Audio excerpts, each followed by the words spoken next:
Polling is over, the waiting begins. Is Dilma Rousseff on the verge of becoming Brazil's first female president?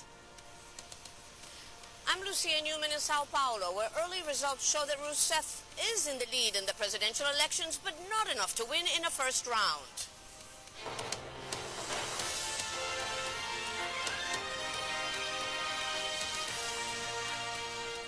Whoever wins will be following in the footsteps of Luiz Inácio Lula da Silva, one of the most popular presidents in Brazil's history. I'm Kimberly Halkett. You're watching Al Jazeera live from Washington. Also in the program, elections too in Bosnia, but will the vote bring this ethnically divided country any closer together? Political fallout from Nigeria's bomb blast. Could authorities have prevented an attack that killed 12 people? And let the games begin. After weeks of chaos and controversy, India kicks off the Commonwealth Games without a hitch.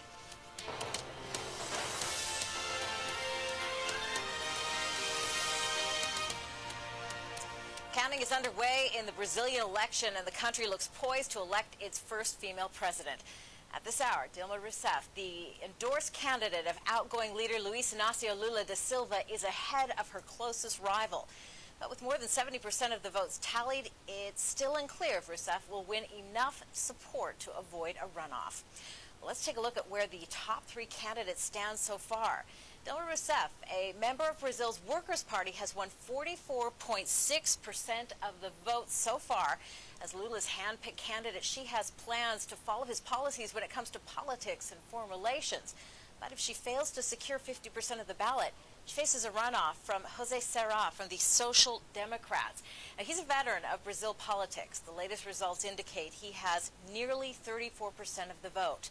And coming in third is Marina Silva. Now, with her Green Party winning just over 20% of the vote, she's a well-known environmentalist, and while she is connected with working-class voters, many saw her only as a one-issue candidate.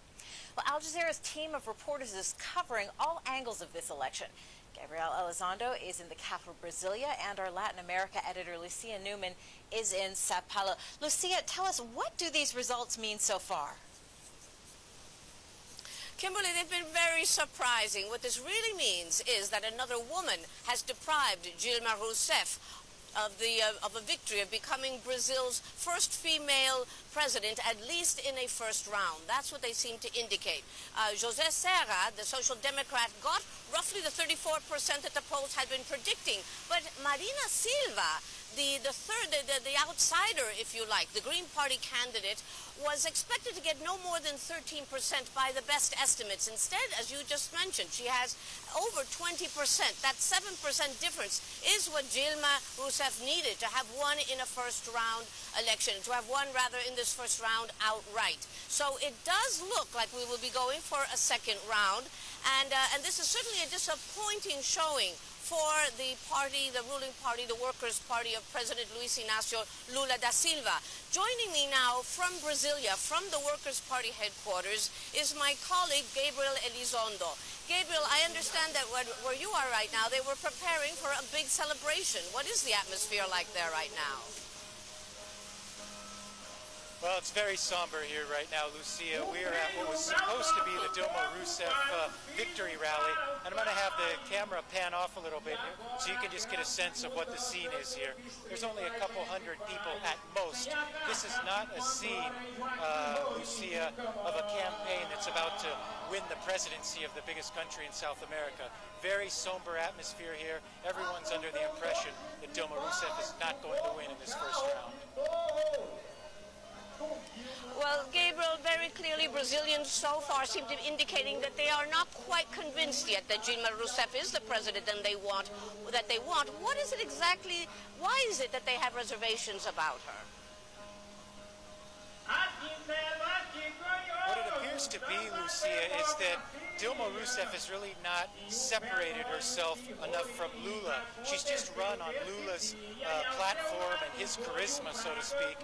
And it appears that not enough Brazilians that support Lula want to just hand over the presidency to her yet, at least not yet. They at least want another 3 weeks until October 31st for the second round of voting. That's what it appears, what voters are saying by the polling that we've seen so far tonight. Oh, it's very noisy where you are, baby. But what about her personality? You know, she has the nickname of being Brazil's Iron Lady, doesn't she? Yeah, that's right. You broke up a little bit there, Lucy. It's very loud here as well. But, you know, she has a reputation of being a very strong woman, an administrator. But she's not someone that has done very well on the campaign trail. She really has a hard time connecting with people. Let's not forget, she's never held elected office before in her life, and now she was running for the most important and biggest democracy in all of South America. So she's had a hard time connecting with people on the stump, connecting with people, giving speeches, and that really seems to have shown. She just hasn't quite caught fire with Lula's charisma that he has had. Really has not transpired to her, at least in this first round of voting. And there is another thing. Dilma Rousseff, as the whole country knows, has been battling with cancer. She has been cured, we are told. But is that also a concern to many Brazilians, her health? Yeah, I'm sorry, Lucia, you broke up there. I'm sorry, I couldn't hear you. Let me ask you again. I wanted to know if the fact that Dilma Rousseff has just less than a year ago been battling with lymphatic cancer, is her health, even though it's said that she has been cured, is that an issue or a reason for concern for some Brazilians? Yeah, Lucia, I think I heard most of your question, not all of it, but I think you're asking about Dilma Rousseff's health. And you're right, last year she was battling cancer, and that was a big shock to her campaign. There was fear that that could really upend her campaign, but it didn't. She fought back. She was able to come out of that cancer battle. Her doctors gave her a bill of clean health, so to speak. And so it really hasn't been a major factor in like the last 9 to 12 months of this campaign, because for the most part she has been healthy, and that battle that she did have with cancer, she seemed to have beaten, Lucia. Okay, well, thank you very much, Gabriel. We'll come back to you later on in the evening. Well, there you have it. About 82% of Brazilians, we understand now, did go to the polls to vote in this country where voting is mandatory. And if the vote counting goes as well as it has been, as quickly as it has gone so far, we should have the final results within about 4 hours. Back to you now, Kimberly in Washington. All right, Lucia, thank you for that.